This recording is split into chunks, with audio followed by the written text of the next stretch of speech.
नमस्कार सभी विद्वान साथियों, सम्मानित अभिभावकों, प्यारे छात्र छात्राओं एवं प्रिय शिष्यों के साथ सभी का अभिवादन है। आज कक्षा 10 हिंदी अर्थात क्षितिज भाग 2 के गद्य खंड में हम आपको मानवीय करुणा की दिव्य चमक, जो आपके लिए एक संस्मरण विधा में लिखा गया पाठ्य है, इस पाठ का परिचय शब्दार्थ के साथ पाठसार आपको कराएंगे और आनंद लेते हैं हमेशा की तरह कक्षा शिक्षण का। चलिए कक्षा शिक्षण की ओर।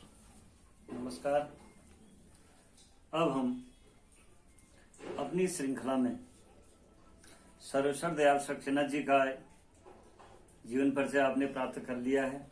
आशा है आपको अच्छा लगा होगा।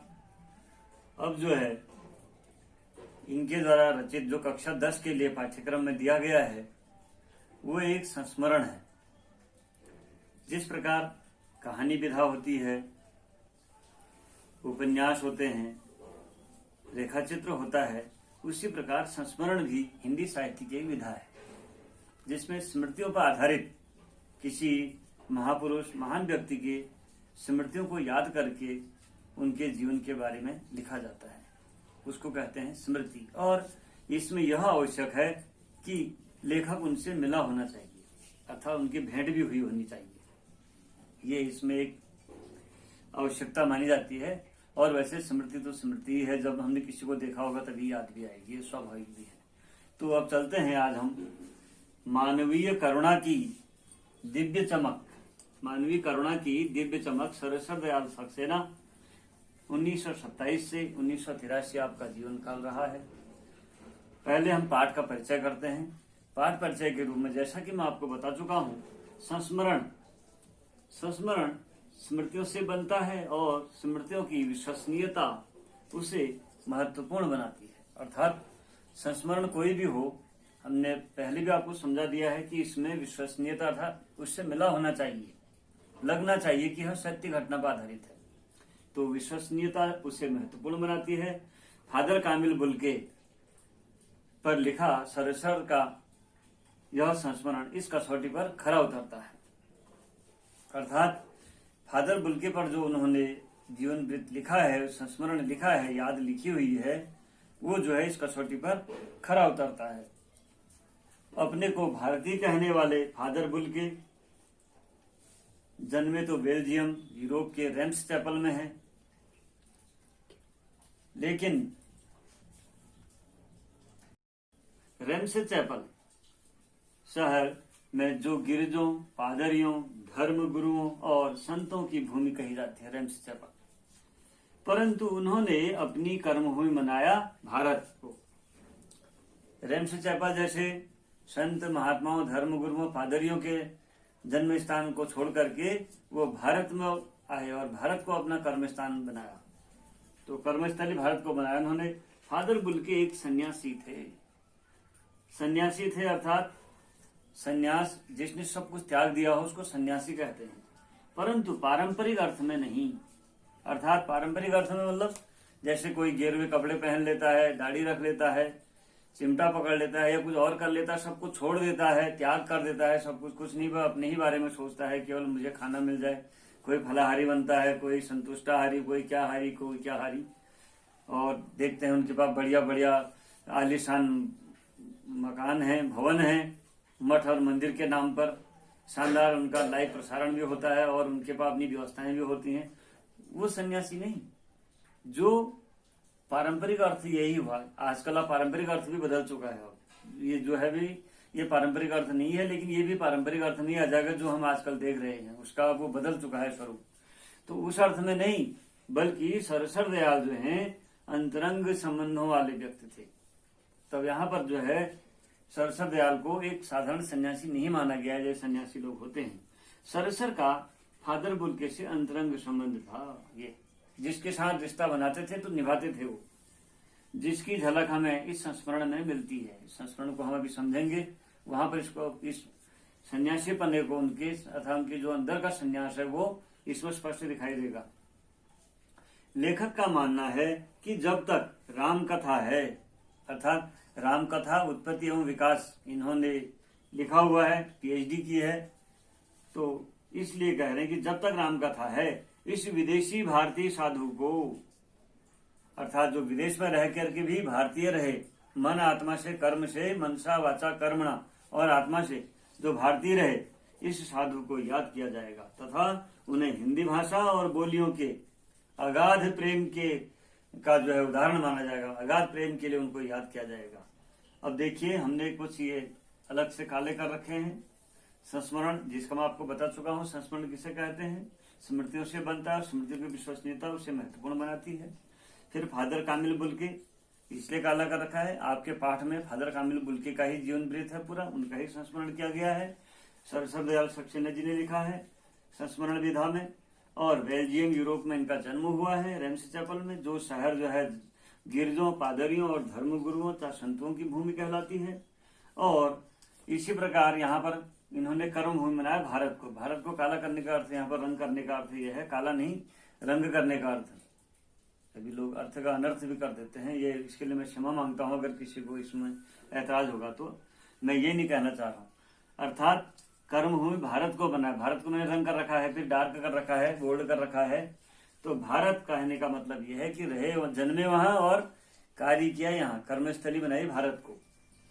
और फादर बुल्की सन्यासी थे। सन्यासी का जैसे मैंने आपको बता चुका हूँ, जो सब कुछ त्याग देते हैं उनको सन्यासी, परंतु पारंपरिक अर्थ में वे सन्यासी नहीं थे। अर्थात जिस परंपरा को, जिसमें हम देखते हैं सन्यासी का स्वरूप जो हम देखते हैं अपने आस पड़ोस में, वो नहीं। इसी प्रकार राम कथा में हमने ये बोल्ड कर रखा है, काले रंग से लिखा हुआ है। अर्थात राम कथा उत्पत्ति और विकास, इनकी एक पुस्तक है जिसमें राम के बारे में लिखा है और हिंदू धर्म में, हिंदी साहित्य में उसका क्या योगदान है ये स्पष्ट है। और विदेशी भारतीय साधु को, अर्थात विदेश में रह करके, विदेश में जन्म लेकर के भी साधु कैसे बने जो भारत के काम आए। और उन्हें हिंदी भाषा और बोलियों के लिए, क्योंकि हिंदी के लिए उनको बार बार संघर्ष करते देखा गया, हर मंच पर उनको हिंदी के पैरवी करते हुए देखा गया, हिंदी के बारे में बात करते हुए देखा गया, सुना गया, तब उससे अगाध प्रेम इनका माना जाता है। अब हम पाठसार की ओर चलते हैं। पाठसार में जो है मानवीकरण की दिव्य चमक में जो है आपके पाठ को हम सरल और सहज बनाने का प्रयास करते हैं। इसके महत्वपूर्ण बिंदुओं को छूने का प्रयास करेंगे। फादर को जहरबाद से नहीं मरना चाहिए था। अर्थात जो व्यक्ति दूसरों को शीतलता प्रदान करता हो, आनंद प्रदान करता हो, मिठास देता हो, अमृत के अतिरिक्त जिसके जीवन में कुछ हो ही नहीं, सबके लिए जिसके अंदर अच्छी भावना है, ऐसे व्यक्ति को जहरबाद से नहीं मरना चाहिए था। इस प्रकार से इनका पूरा सजीव जो वर्णन कर रखा कि घर के कामों में बड़े बूढ़ों के देवदार के पेड़ की तरह खड़े हो जाते थे और जो है एक पुरोहित की तरह हो जाते थे। और जब गांव गली गली में उधर साइकिल से घूमते थे दिल्ली में, और कोई भी उनसे मिलता तो उनको क्रोध करते हुए कभी देखा ही नहीं गया। जब मिलता तो पूछते, पूरे हालचाल उसके बारे में पूछते थे, जैसे एक अध्यापक गुरुजन भी आपसे पूछते हैं बहुत बार, और भाई घर में क्या हो रहे हैं, कैसे हैं, सबके बारे में। और एक बार किसी को देख लिया तो याद कर लेते थे। इसी प्रकार से उनका पूरा मानवीय जीवन जो है ये करुणा की दिव्य चमक रहा है। तो इसमें जो है अंत में है कि उनकी याद में मैं आज जो हूँ श्रद्धानत हूँ। कहते हैं जब वो उनको दफनाया जाता तो कहा कि इनके जैसे और भी मोती जो हैं इस धरती से उगेंगे। अर्थात याद में उनकी याद में भी श्रद्धानत हूँ। बड़े विद्वान और कवि इनके मृत्यु के समय भी आए तो इनका हिंदी को इन्होंने जो है बिल्कुल हिंदी की बड़ी वो करते थे, पैरवी करते थे कि हिंदी को राष्ट्रभाषा के रूप में प्रतिस्थापित करने के लिए हमेशा संघर्षरत रहते थे। तो इस प्रकार से हम इसको जब समझेंगे, देखेंगे। और इसमें एक बात और बताना चाहूंगा मित्रों, पिछले साल मैंने जो है एक मानवीय करुणा की दिव्य चमक पर एक छोटा सा डॉक्यूमेंट्री टाइप से जो है कैप्सूल नाम देते हैं हमारे यहाँ उसको, प्रशिक्षण के उसमें वो एक दे रखा है छोटा सा। उसको मेरा यूट्यूब चैनल में, इसी में जिसमें आप देख रहे हैं, इसी में नीचे कहीं मिल जाएगा आपको, नीचे से है जिसमें शीर्ष पगान झगातन में है, उसी के आसपास वो मिलेगा। डीएलएड के लिए भी संदेश है तो वहीं मिल जाएगा। वहां पर इसको आपको और सरलीकरण हो जाएगा। उसमें पूरा बढ़िया ढंग से मैंने पाठ को भी, शब्दार्थ को भी और पाठ के सार को भी तथा उसके प्रश्नोत्तरों को भी बढ़िया क्रम से बता रखा है। वहां आप प्रयास करेंगे एक बार तो आपको सरल हो जाएगा। और मैं यहाँ तो प्रयास कर ही रहा हूँ, इसलिए आप इसको देखिए। चलिए चलते हैं अब इसके पाठ सार को और सरल करने की ओर। मानवीय करुणा की दिव्य चमक। पाठ के लेखक सर्वेश्वर दयाल सक्सेना, नाम पढ़ना भी आना चाहिए, सर्वेश्वर दयाल सक्सेना, ये हैं इसके लेखक, जिन्होंने बेल्जियम अर्थात यूरोप में एक जगह है, वहाँ पर जन्मे फादर कामिल बुल्के के व्यक्तित्व व जीवन का बहुत ही खूबसूरती से वर्णन किया है। फादर एक ईसाई सन्यासी थे, लेकिन वो आम सन्यासियों जैसे नहीं थे। भारत को अपना देश व अपने को भारतीय कहने वाले फादर कामिल बुल्के का जन्म बेल्जियम यूरोप के रेम्से चैपल शहर में हुआ था, जो गिरजों, पादरियों, धर्मगुरुओं और संतों की भूमि कही जाती है, लेकिन उन्होंने अपनी कर्मभूमि भारत को बनाया। लेखक की नज़र में फादर कामिल बुल्के की उपस्थिति। लेखक कहते हैं, जिस व्यक्ति ने जीवन भर दूसरों को वात्सल्य व प्रेम का अमृत पिलाया और जिसकी रगों में दूसरे के लिए मिठास भरे अमृत के अतिरिक्त और कुछ नहीं था, उसकी मृत्यु जहरबाद से हुई। यह फादर के प्रति ऊपर वाले का घोर अन्याय है। जहरबाद ऐसा होता है, कैंसर समझ सकते हैं, फोड़ा होता है, फोड़े के अंदर कीटाणु फैल जाते हैं और कैंसर हो जाता है, मृत्यु का कारण बन जाता है। लेखक ने फादर की तुलना एक ऐसे छायादार वृक्ष से की है जिसके फल फूल सभी मीठी मीठी सुगंध से भरे रहते हैं, जो अपनी शरण में आने वाले सभी लोगों को अपनी छाया प्रदान करता है, या कहें छाया से शीतलता प्रदान करता है। जन्म और बचपन। फादर कामिल बुल्के ने अपना बचपन और युवावस्था के प्रारंभिक वर्ष रेम्से चैपल में बिताए थे।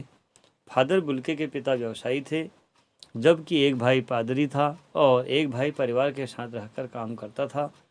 उनकी एक जिद्दी बहन थी जिसकी शादी काफ़ी देर में हुई, और उसकी शादी की चिंता करते हुए फादर को अक्सर देखा जाता था। वो उसके बारे में चर्चा कर, माँ की याद भी आती थी। ये पाठ में आपके बढ़िया रोचक ढंग से समझा रखा है। शिक्षा एवं व्यवसाय।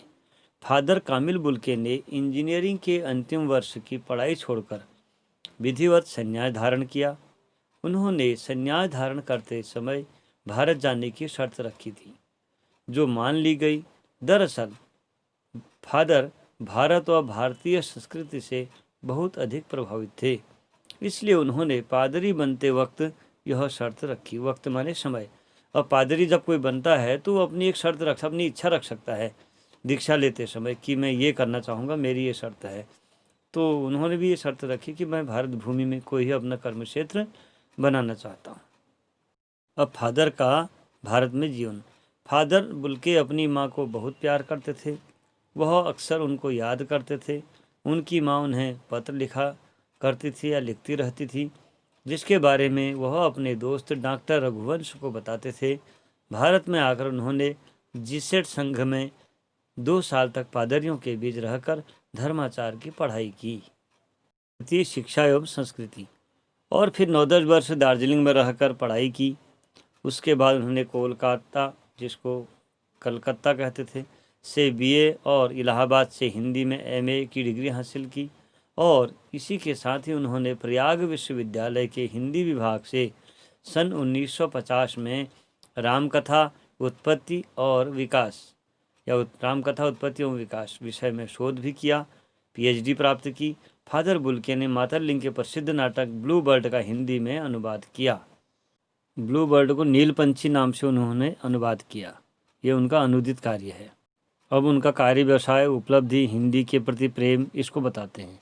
बाद में उन्होंने सेंट जेवियर्स कॉलेज रांची में हिंदी और संस्कृत विभाग के विभागाध्यक्ष के रूप में भी कार्य किया। वहाँ के विभागाध्यक्ष बने। यहीं उन्होंने अपना प्रसिद्ध अंग्रेजी हिंदी शब्दकोश भी तैयार किया और बाइबिल का भी हिंदी में अनुवाद किया। उनका हिंदी के प्रति अथाह प्रेम इसी बात से झलकता है। फादर की मृत्यु अंतिम समय। जहरबाद बीमारी के कारण उनका 73 वर्ष की उम्र में देहांत हो गया। फादर बुल्के भारत में लगभग 47 वर्षों तक रहे। इस बीच वो सिर्फ 2 या 3-4 बार ही अपनी मातृभूमि बेल्जियम गए। सन्यासी धर्म के विपरीत फादर बुल्के का लेखक से बहुत आत्मीय संबंध था। सर्वेश्वर दयाल सक्सेना जी से। फादर लेखक के पारिवारिक सदस्य के जैसे ही थे। लेखक का परिचय फादर बुल्के से इलाहाबाद में हुआ, जो जीवन पर्यंत रहा। लेखक फादर के व्यक्तित्व से काफ़ी प्रभावित थे। अपने बच्चे के अन्नप्राशन में भी उन्होंने बुलाया, और जब उनके बच्चे और पत्नी की मृत्यु हुई उस समय का भी दया भाव उनके अंदर आया। हर मौत दिखाती है जिंदगी को नई राह, जीवन को नई राह। इस प्रकार से उनको प्रेरणा दी, शक्ति दी। फादर की चारित्रिक विशेषताएं। लेखक के अनुसार फादर वात्सल्य व प्यार की साक्षात मूर्ति थे। वह हमेशा लोगों को अपने आशीर्वाद से भर देते थे। उनके हृदय में, दिल में हर किसी के प्रति प्रेम, अपनापन व दया भाव था। वह लोगों के हृदय में अपना स्थान बना लेते थे, उनके दुख में शामिल होते थे, अपने मधुर वचनों से सांत्वना देते थे। जैसा मैंने पहले बताया, उनके पुत्र और पत्नी की मृत्यु पर उन्हें सांत्वना दी। हर मौत दिखाती है जीवन को एक नई राह, और जिससे रिश्ता बना लेते, रिश्ता तोड़ते नहीं थे। फादर की दिली तमन्ना थी कि हिंदी को राष्ट्रभाषा के रूप में देखने की। वह अक्सर हिंदी भाषियों को की हिंदी के प्रति उपेक्षा पर दुखी होते थे, इसी पर वो झुंझलाते थे। फादर बुल्के की मृत्यु दिल्ली में हुई, जहरबाद से पीड़ित होकर। लेखक उस वक्त दिल्ली में ही रहते थे, लेकिन उनको फादर की बीमारी का पता समय से न चल पाया, जिस कारण वह मृत्यु से पहले फादर बुल्के के दर्शन नहीं कर सके। इस बात का लेखक को गहरा अफसोस रहा। फादर का अंतिम संस्कार। 18 अगस्त 1982 की सुबह 10 बजे कश्मीरी गेट के निकलसन कब्रगाह में उनका ताबूत एक छोटी सी नीली गाड़ी में से कुछ पादरियों, रघुवंशी जी के बेटे राजेश्वर सिंह द्वारा उतारा गया। फिर उस ताबूत को पेड़ों की घनी छांव वाली सड़क से कब्र तक ले जाया गया। उसके बाद फादर बुल्के के मृत शरीर को कब्र में उतार दिया। विदाई में साहित्यकारों द्वारा श्रद्धांजलि। रांची के फादर पास्कल तोयना ने मसीही विधि से उनका अंतिम संस्कार किया और सबने नम आँखों से फादर बुल्के को अपनी श्रद्धांजलि अर्पित की। उनके अंतिम संस्कार के समय वहाँ हजारों लोग इकट्ठा थे, जिन्होंने नम आँखों से फादर बुल्के को अपनी अंतिम श्रद्धांजलि दी। इसके अलावा वहाँ जैनेन्द्र कुमार, विजेंद्र स्नातक, अजीत कुमार, डॉक्टर निर्मला जैन, मसीही समुदाय के लोग और पादरीगण, डॉक्टर सत्यप्रकाश और डॉक्टर रघुवंश आदि उपस्थित थे।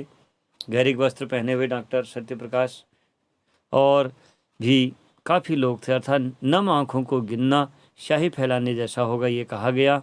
और इसी में उनको श्रद्धांजलि देते समय कहा गया कि हे धरती माता, फादर बुल्के तुम्हारी गोद में आ रहे हैं और इस गोद से जो है, इस धरती से फादर बुल्के जैसे रत्न पैदा होते रहे। इस प्रकार से उनको श्रद्धांजलि दी गई। लेखक कहते हैं कि जिस व्यक्ति ने जीवन भर दूसरों को वात्सल्य व प्रेम का अमृत पिलाया और जिसकी रगों में दूसरों के लिए मिठास भरे अमृत के अतिरिक्त और कुछ नहीं था, उसकी मृत्यु जहरबाद से हुई। यह फादर के प्रति ऊपर वाले का घोर अन्याय है। ये पाठ का बहुत मार्मिक दृश्य है। ये भी लेखक ने फादर की तुलना एक ऐसे छायादार वृक्ष से की है जिसके फल फूल सभी मीठी मीठी सुगंध से भरे रहते हैं और जो अपनी शरण में आने वाले सभी लोगों को अपनी छाया से शीतलता प्रदान करता है। ये भी एक श्रद्धांजलि शब्द इस पाठ के हैं, जो लेखक ने श्रद्धांजलि रूप में, संस्मरण के रूप में यहाँ पर आपको दिया है। अब है ठीक उसी तरह आगे कि फादर बुल्के भी हम सब के साथ रहते हुए, हम जैसे होकर भी हम सब से बहुत अलग थे। प्राणी मात्र के लिए उनका प्रेम व वात्सल्य उनके व्यक्तित्व को मानवीय करुणा की दिव्य चमक से प्रकाशमान करता था। लेखक के लिए उनकी स्मृति किसी यज्ञ की पवित्र अग्नि की आँच की तरह है, जिसकी तपन वो हमेशा महसूस करते हैं। अर्थात जब यज्ञ पूरा हो जाता है, उसकी तपन रहती है, उसकी सुगंध रहती है, तो वो आज भी स्मरण में बना हुआ है, चिरस्मरणीय बन गया है। इस प्रकार से चलिए अब कक्षा की ओर शब्दार्थ ग्रहण करते हैं। कक्षा वातावरण में चलिए। इस प्रकार आपने पाठ का सारांश जान लिया है। अच्छा है, आशा करता हूँ आपको बहुत अच्छा लगा होगा। उम्मीद है कि आपको समझ में आया होगा, सीखने का प्रयास आपने किया होगा। अब हम चलते हैं पाठ के शब्दार्थ की ओर। मानवीय करुणा की दिव्य चमक, सर दयाल सक्सेना, 1927 से 1983 आपका जीवन काल है। एक महत्वपूर्ण और विद्वान एवं हर विषय में अपना वो रखने वाले, ज्ञान रखने वाले सर दयाल सक्सेना। आपने जो है अपने स्तंभ के लिए आप प्रसिद्ध रहे हैं, जैसा कि मैं आपको बता चुका हूं। तो आज हम इनका पाठ जो है आपके ओर मानवीय करना की दिव्य चमक, इसके काठिन्य निवारण की ओर चलते हैं। काठिन्य निवारण अर्थात कठिन शब्दों का निवारण करना, जहां पर कठिनता हो रही है विद्यार्थी को उसका निवारण। और शब्दार्थ भी कहते हैं इसको, शब्द का अर्थ। आपकी पुस्तक में इसका नाम है शब्द संपदा। शब्द माने जिसका कोई अर्थ होता है, और संपदा अर्थात संपत्ति, धन। तो चलिए हम इसका शब्दार्थ करते हैं। जहरवाद, देखिए अब जो के नीचे नुक्ता लगा है, जहरवाद। जहरवाद एक बीमारी है, गैंग्रीन कहते हैं इसको। गैंग्रीन में क्या होता है, माना कोई फोड़ा हुआ है, तो फोड़ा धीरे धीरे करके अंदर ही अंदर उसमें इंफेक्शन होता है, संक्रमण हो जाता है, एक जहर बैठ जाता है उसमें। तो जो कष्ट साध्य होता है, दर्द भी होता है इसमें। तो गैंग्रीन एक तरह का जहरीला और कष्ट साध्य फोड़ा। तो इसको जहरीला और कष्ट साध्य फोड़ा, इसको गैंग्रीन भी कहते हैं। जहरीला, जौ में भी जो है नुक्ता लगेगा, ये हमने लगा दिया। जहरीला शब्द को भी सीखते हैं। शब्द आगत है, देशज है या विदेशी है, किस प्रकार का है, वो भी सीखना हमारा इसमें भाषा में एक बहुत महत्वपूर्ण अंश होता है। कि भाषाई कौशल अर्थात वो शब्द आगत है, कहीं से आया हुआ है, देशज है अर्थात हमारे देश का बना हुआ है, या संस्कृत का है अर्थात जिसको तत्सम शब्द कहते हैं, या कोई अन्य शब्द है। तो इस प्रकार से सीखते हैं इसको। अब है आस्था।